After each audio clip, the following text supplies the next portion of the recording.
ہجرت کا معنی اور مفہوم۔ ہجرت کے لغوی معنی ہیں جدائی، اپنے وطن کو ہمیشہ کے لیے چھوڑ دینا۔ دین اسلام میں ہجرت کا مفہوم یہ ہے کہ انسان اللہ تعالیٰ کی رضا کے لیے اپنے وطن کو چھوڑ کر کسی دوسرے وطن چلا جائے تاکہ اپنے دین کو محفوظ رکھ سکے اور اس پر عمل کر سکے۔ ہجرت حبشہ۔ نبوت کے 5ویں سال کفار مکہ کے مظالم روز بروز شدت اختیار کرتے گئے۔ مسلمانوں کے لیے ان مظالم کو برداشت کرنا مشکل جا رہا تھا۔ ان سخت اور تکلیف دہ حالات میں اللہ تعالیٰ نے سورہ کہف اور سورہ زمر نازل فرمائی۔ اس میں نبی کریم صلی اللہ علیہ وسلم کو ہجرت کا اشارہ دیا گیا۔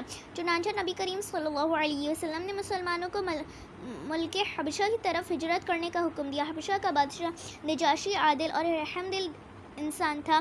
رجب 5 نبوی میں 12 مرد اور 4 عورتوں کا قافلہ حضرت عثمان غنی رضی اللہ تعالی عنہ کی قیادت میں رات کے وقت سفر پر روانہ ہوا اور رازداری سے ایک بحری جہاز کے ذریعے سے حبشہ پہنچ گیا۔ اس حکم کے 2 مقاصد تھے، ایک تو یہ کہ مسلمان کفار مکہ کے مظالم سے نجات حاصل کریں اور دوسرا یہ کہ اسلام کا پیغام دور دراز علاقوں تک پہنچے۔ حبشہ پہنچ کر یہ لوگ امن اور سکون کی زندگی گزارنے لگے۔ چند مہینوں بعد انہیں خبر ملی کہ قریش مکہ مسلمان ہو گئے ہیں، لہٰذا سب مسلمان واپس مکہ آ گئے۔ یہاں پہنچے تو معلوم ہوا کہ خبر جھوٹی ہے۔ اس ہجرت کے بعد کفار مکہ نے مسلمانوں پر اپنے ظلم اور ستم میں اور اضافہ کر دیا۔ کچھ عرصے کے بعد نبی کریم صلی اللہ علیہ وسلم نے مسلمانوں کو دوبارہ حبشہ کی طرف ہجرت کرنے کا حکم دیا۔ اس بار 83 مرد اور 19 عورتوں نے حبشہ کی طرف ہجرت کی۔ جب قریش کو اس بات کی خبر ہوئی تو انہوں نے اپنا ایک وفد تحفے دے کر حبشہ کے بادشاہ نجاشی کے پاس بھیجا۔ وفد نے نجاشی سے درخواست کی کہ ہمارے کچھ ناسمجھ لوگ مکہ سے بھاگ کر آپ کے ملک آ گئے ہیں۔ انہوں نے ایک نیا دین ایجاد کیا ہے جسے نہ ہم جانتے ہیں اور نہ آپ۔ ہمیں ان کے والدین اور قبیلے والوں نے بھیجا ہے، آپ ان لوگوں کو ہمارے حوالے کر دیں۔ نجاشی نے ان کی بات سن کر مسلمانوں کو اپنے دربار میں بلایا۔ ان سے پوچھا تم لوگوں نے کون سا نیا دین ایجاد کیا ہے؟ مسلمانوں کی طرف سے حضرت جعفر طیار رضی اللہ تعالی عنہ آگے بڑھے اور نجاشی کو بتایا، اے بادشاہ، ہم جاہل تھے، بتوں کو پوجتے تھے، مردار کھاتے تھے، برائیاں کرتے تھے، رشتہ داریاں توڑتے اور ہمسایوں سے بدسلوکی کرتے تھے۔ ہم میں سے طاقتور کمزور پر ظلم ڈھا رہا تھا۔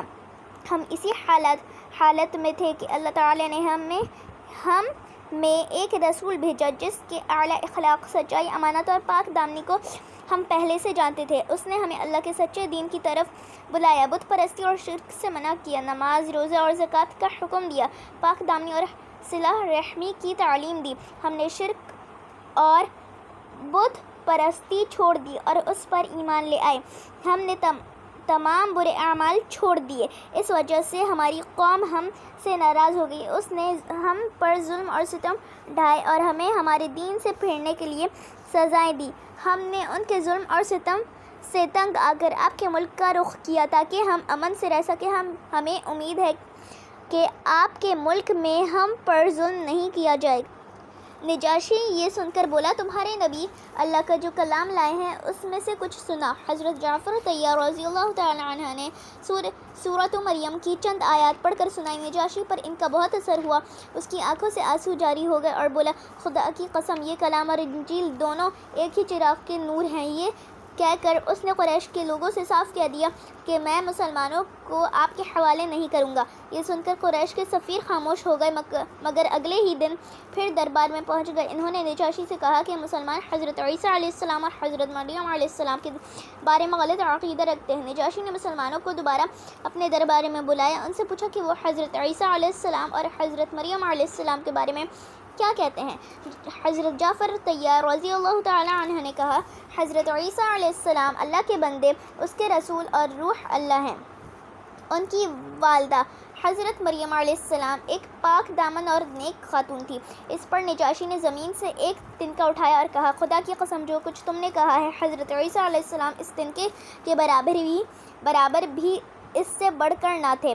اس کے بعد نجاشی نے مسلمانوں کو اپنے ملک میں آرام سے رہنے کی اجازت دے دی۔ قریش کے لوگوں کو ان کے تحائف واپس کر دی اور صاف کہہ دیا کہ اب مسلمانوں کو واپس نہیں کیا جائے گا۔ قریش مکہ کی اس ناکامی نے ان کو مسلمانوں کا مزید دشمن بنا دیا اور مکہ میں رہنے والے مسلمانوں پر مظالم میں اور اضافہ ہو گیا۔ حبشہ میں مسلمانوں کے اخلاق نے وہاں کے لوگوں کو بہت متاثر کیا۔ تقریباً وہاں کے 20 آدمی مکہ آ کر نبی کریم صلی اللہ علیہ وسلم سے ملے اور اسلام قبول کیا۔ کیا آپ جانتے ہیں حبشہ کا موجودہ نام ایتھوپیا ہے؟ حبشہ کے بادشاہ کو نجاشی کہا جاتا تھا۔ ہجرت حبشہ کے وقت نجاشی بادشاہ کا نام اصحمہ تھا اور اس کا دارالحکومت اکسوم شہر تھا۔